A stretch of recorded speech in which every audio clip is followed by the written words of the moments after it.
আসসালামু আলাইকুম, Maya's cooking and ব্লগে আপনাদেরকে স্বাগতম।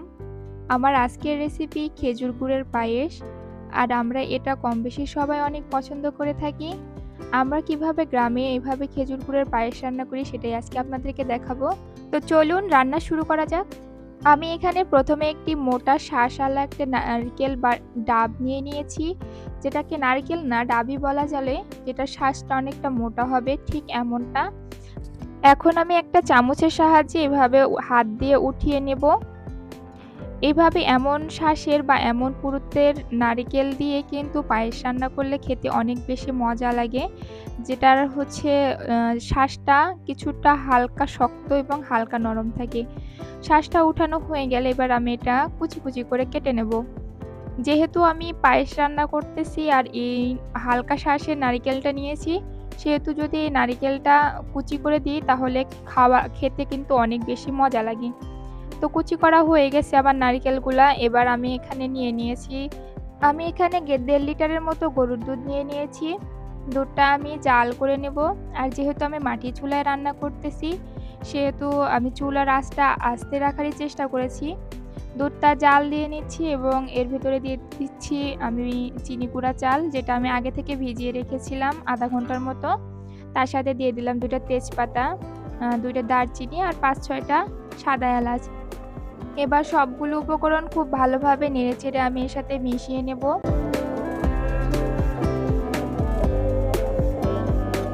এবার দিয়ে দিচ্ছি স্বাদ মতো লবণ। আপনারা আপনাদের স্বাদ মতো লবণ দিয়ে দিবেন এবং আবার নেড়েচেড়ে জাল করে নেব। চালটা ফুটতে শুরু করলে আমি এর ভেতরে দিয়ে দেব বাদাম আর কুচানো সেই নারিকেল আর বাদামগুলো খুব ভালোভাবে দিয়ে আমি আবার এর সাথে মিশিয়ে নেব।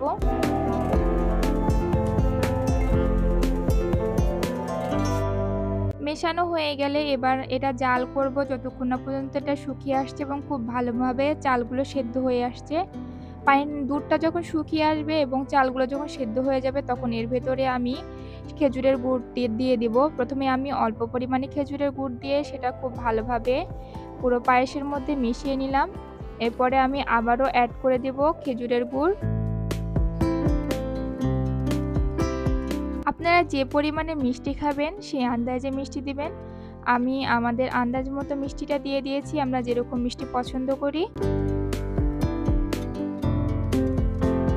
খেজুরের গুড় দেওয়া হয়ে গেলে এটা বেশ কিছুক্ষণ জাল করে নিতে হবে, যেহেতু খেজুরের গুড় থেকে এক্সট্রা পানি বের হয়।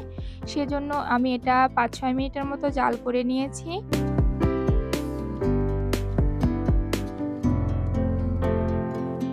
পানিটা শুকিয়ে আসলেই তৈরি হয়ে গেল আমার খেজুর গুড়ের পায়েস। এবার নামিয়ে পরিবেশনের পালা। তো খুব সহজেই তৈরি হয়ে গেল আমার শীতকালে স্পেশাল খেজুর গুড়ের পায়েস। আপনারা ওইভাবে বাসায় ট্রাই করে দেখবেন, খেতে কিন্তু অনেক সুস্বাদু হয়। আর আমার ভিডিওটা যদি ভালো লেগে থাকে তাহলে আমার ভিডিওটাতে একটি লাইক দিয়ে দিবেন এবং পরবর্তীতে নতুন কোনো রেসিপি পেতে আমার চ্যানেলটিকে সাবস্ক্রাইব করে পাশে থাকা বেল আইকনটি বাজিয়ে দিবেন। আল্লাহ হাফেজ।